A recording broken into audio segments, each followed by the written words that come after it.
नमस्कार, मैं मानसी और आपका स्वागत है हमारे चैनल पर। आप देख रहे हैं अभी तक की देश और दुनिया की बड़ी खबरें। सबसे पहले शुरुआत करेंगे संसद शीतकालीन सत्र से, जो आज शुरू हो रहा है और जिसकी शुरुआत ज़्यादा अच्छी नहीं रही। दोनों सदनों की कार्यवाही स्थगित कर दी गई है। क्यों हुई है कार्यवाही स्थगित और कब तक रहेगी, यह सब जानेंगे और साथ ही बात करेंगे उन बिल्स की जिन पर इस सत्र में बहस होने की उम्मीद है। साथ ही क्यों उम्मीद की जा रही है एक हंगामेदार सत्र की, इस पर भी डालेंगे रोशनी।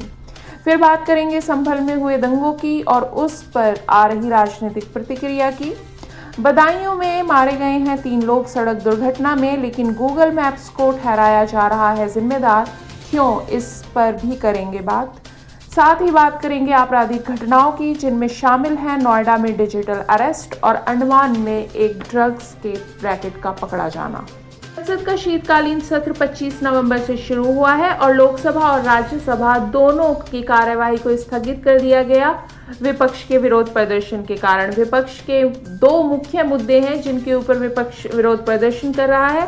एक है अडानी रिश्वतखोरी मामला और दूसरा है मणिपुर हिंसा। इन विरोध प्रदर्शनों के कारण सदन की कार्यवाही 2 दिनों के लिए स्थगित कर दी गई है और अब संसद 27 तारीख यानी बुधवार को दोबारा से बैठेगी।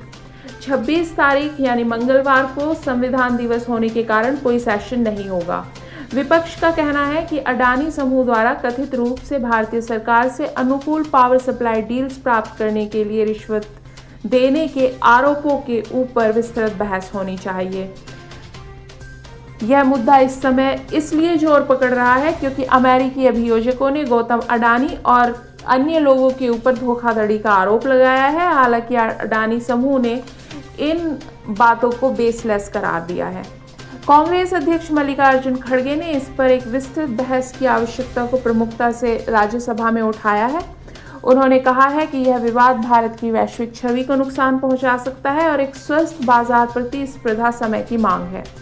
दूसरा मुद्दा मणिपुर में जारी हिंसा का है और विपक्षी दलों ने सरकार के ऊपर आरोप लगाया है कि सरकार प्रभावी तरीके से इस हिंसा से निपटने में विफल रही है। उन्होंने इन मुद्दों पर चर्चा की मांग करते हुए संसद में विरोध प्रदर्शन किया, जिसके कारण सदन की कार्यवाही स्थगित कर दी गई। प्रधानमंत्री नरेंद्र मोदी ने संसद से पहले बोलते हुए विपक्षी दलों पर संसद की कार्यवाही को बाधित करने का आरोप लगाया। उन्होंने कहा कि संसद में विपक्ष लोकतंत्र और जनता की इच्छाओं का सम्मान नहीं करता। हालांकि इन व्यवधानों के बावजूद सरकार अपने बिल्स को पास कराने का उनका एजेंडा है, उसे पूरा करने का इरादा रखती है। संसद का शीतकालीन सत्र आज से शुरू हो गया और इसमें कई महत्वपूर्ण बिलों को पेश और बहस के लिए लाया जाएगा।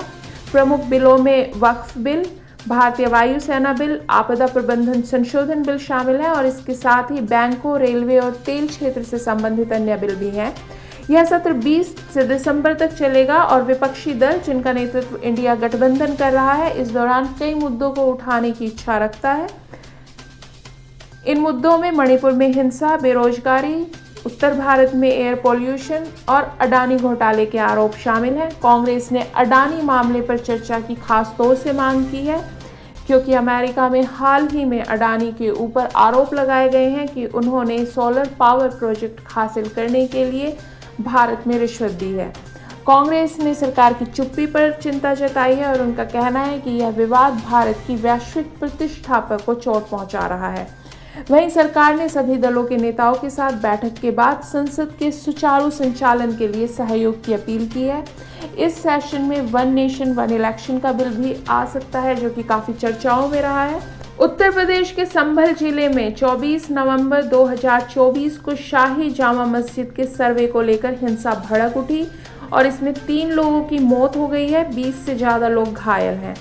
यह सर्वे न्यायालय के आदेश पर कराया जा रहा था, जो यह जांच रहा था कि मस्जिद एक हिंदू मंदिर स्थल पर बनाई गई है या नहीं। हिंसा उस समय शुरू हुई जब सर्वे टीम ने मस्जिद का दौरा किया। विरोध कर रहे प्रदर्शनकारियों ने पुलिस और सर्वे टीम पर पत्थर फेंके, वाहनों में आग लगाई और गोलियां चलानी शुरू कर दी। पुलिस ने आंसू गैस और लाठीचार्ज का इस्तेमाल किया, लेकिन स्थिति को नियंत्रित नहीं किया जा सका। इस हिंसा में 2 पुलिसकर्मियों समेत 20 पुलिस और प्रशासनिक अधिकारियों के घायल होने की खबर है। पुलिस ने 21 लोगों को गिरफ्तार किया गया है, जिसमें 2 महिलाएं भी शामिल हैं। गिरफ्तार किए गए लोगों से कई हथियार और गोली के खोल बरामद हुए हैं। प्रशासन ने इंटरनेट सेवा को निलंबित कर दिया है और सभी स्कूलों को 25 नवंबर तक बंद कर दिया है। बाहर के लोगों के संभल में प्रवेश पर भी रोक लगा दी गई है। सर्वे के विवाद को लेकर हिंदू पक्ष का कहना है कि यह मस्जिद 1529 में मुगल सम्राट बाबर द्वारा तोड़े गए एक हिंदू मंदिर के स्थान पर बनी थी। वहीं कुछ लोग इसे ऐतिहासिक सच्चाई को उजागर करने का एक कदम मान रहे हैं। इस विवाद ने सांप्रदायिक तनाव को बढ़ा दिया है और विभिन्न राजनीतिक दलों ने इसे लेकर अपनी प्रतिक्रियाएं दी हैं। उत्तर प्रदेश के संभल में हुई इस हिंसा पर कांग्रेस नेता राहुल गांधी और प्रियंका गांधी वाड्रा ने कड़ी आलोचना की है। राहुल गांधी ने योगी आदित्यनाथ सरकार पर पक्षपाती होने का आरोप लगाया है और उनकी जल्दबाजी को दुर्भाग्यपूर्ण बताया है। उन्होंने हिंसा में मारे गए लोगों के परिवारों के प्रति संवेदना व्यक्त की है और कहा है कि प्रशासन ने सभी पक्षों को नहीं सुना और असंवेदनशील तरीके से कार्यवाही की गई, जिससे माहौल खराब हुआ और मौतें हुई। प्रियंका गांधी वाड्रा ने भी राज्य सरकार की आलोचना की है और इस संवेदनशील मामले पर सुप्रीम कोर्ट से हस्तक्षेप की अपील की है। सपा पार्टी के सुप्रीमो अखिलेश यादव ने भी सुप्रीम कोर्ट से हस्तक्षेप करने की अपील की है। समाजवादी पार्टी ने साथ में यह आरोप भी लगाया है कि यह सर्वेक्षण जानबूझकर किया गया था ताकि विवाद पैदा किया जा सके। उत्तर प्रदेश के बदायूं जिले में 24 नवंबर को एक दर्दनाक हादसा हुआ है और इस हादसे के लिए गूगल मैप को जिम्मेदार ठहराया जा रहा है।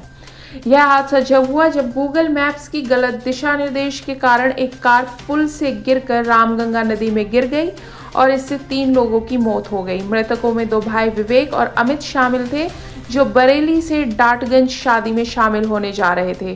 गूगल मैप्स ने उन्हें एक अधूरे पुल की दिशा में भेज दिया, जो बाढ़ के कारण पहले ही क्षतिग्रस्त हो गया था, लेकिन जीपीएस में इसका कोई अपडेट नहीं था। परिणाम स्वरूप चालक ने पुल की स्थिति को नहीं पहचाना और कार नदी में गिर गई। पुलिस ने अधिकारियों पर लापरवाही का आरोप लगाते हुए सवाल उठाया है कि पुल को अधूरा क्यों छोड़ा गया और वहां सुरक्षा बैरियर्स क्यों नहीं लगाए गए। सोशल मीडिया पर यूजर्स ने गूगल मैप्स पर पूरी तरह निर्भर रहने के खतरों की चेतावनी दी है। पुलिस ने मामले की जांच शुरू कर दी है और प्रशासन से इस घटना के लिए जिम्मेदार अधिकारियों के खिलाफ कार्रवाई की मांग की गई है। इस हादसे ने डिजिटल नेविगेशन और इंफ्रास्ट्रक्चर सुरक्षा पर ध्यान देने की आवश्यकता को उजागर किया है। डिजिटल अरेस्ट की घटनाएं लगातार नोटिस में आ रही हैं। लगातार इन खबरों को प्रकाशित करने, हाईलाइट के साथ लोगों को बताने के बावजूद लोग इस जाल में फंस रहे हैं और धोखाधड़ी का शिकार हो रहे हैं। अब ऐसी ही एक घटना नोएडा की निधि पालीवाल के साथ हुई है, जिन्हें साइबर क्रिमिनल्स ने 34 लाख रुपए की ठगी का शिकार बनाया है। अपराधियों ने उन्हें फर्जी ईडी के नोटिस भेजे और दावा किया कि उनके नाम से मुंबई से ईरान भेजे गए पार्सल में 5 पासपोर्ट, 2 डेबिट कार्ड, 2 लैपटॉप, 900 अमेरिकी डॉलर और 200 ग्राम नशीला पदार्थ था। इसके बाद उन्होंने महिला को व्हाट्सएप के जरिए एक शिकायत भेजी और 34 लाख रुपए ट्रांसफर करने के लिए कहा। साथ ही एक स्काइप कॉल में डिजिटल अरेस्ट रखकर उन्हें डराया और धमकाया। धोखाधड़ी के इन प्रयासों को देखकर महिला ने यह रकम ट्रांसफर कर दी, लेकिन बाद में उसे एहसास हुआ कि वह डिजिटल अरेस्ट का शिकार हो गई हैं। Gautam Buddha cyber crime police ने इस मामले की जांच शुरू कर दी है। अपराधियों ने फर्जी ईडी नोटिस भेजकर महिला को गंभीर आरोपों का डर दिखाया और मानसिक दबाव डाला। बार बार लोगों को डिजिटल अरेस्ट के बारे में आगाह किया जा रहा है, लेकिन उसके बावजूद लोग डिजिटल अरेस्ट का शिकार बन रहे हैं। प्रधानमंत्री नरेंद्र मोदी ने भी मन की बात में डिजिटल अरेस्ट के नाम पर हो रही इस डिजिटल धोखाधड़ी से बचने की सलाह दी है और ऐसे धोखेबाजों से सतर्क रहने की बात की है। लेकिन इसके बावजूद लोग लगातार इस दलदल में फंस रहे हैं। इंडियन कोस्ट गार्ड या भारतीय तटरक्षक बलों ने अंडमान में समुद्र में एक मछली पकड़ने वाली नाव से करीब 5 टन ड्रग्स की जब्ती की है। यह अब तक का सबसे बड़ा ड्रग तस्करी का मामला माना जा रहा है। यह कार्यवाही भारतीय तटरक्षक की बढ़ती नशीली पदार्थों से निपटने की रणनीति का हिस्सा है। इससे पहले इस महीने की शुरुआत में सागर मंथन 4 ऑपरेशन के तहत गुजरात तट से 700 किलोग्राम मेथाम्फेटामाइन जब्त किया गया था, जिसमें 8 ईरानी नागरिक गिरफ्तार हुए थे। इस साल अब तक 3,500 किलोग्राम से अधिक ड्रग्स तस्करी के मामलों में ड्रग्स जब्त की गई है और 11 ईरानी और 14 पाकिस्तानी नागरिकों को गिरफ्तार किया गया है। इंडियन कोस्ट गार्ड और अन्य एजेंसियां लगातार समुद्री तटों पर ड्रग्स तस्करी के खिलाफ कार्यवाही कर रही हैं। गृह मंत्री अमित शाह ने इस ऑपरेशन की सराहना करते हुए इसे भारत सरकार की प्रतिबद्धता और एजेंसियों के बीच समन्वय का एक बेहतरीन उदाहरण बताया है। यह जब्ती भारत के समुद्री सुरक्षा बलों की तत्परता और नशीले पदार्थों की तस्करी को रोकने के प्रयासों की सफलता का संकेत है। खबरों में बस इतना ही। देश दुनिया की दूसरी खबरों को जानने के लिए जुड़े रहिए हमारे साथ।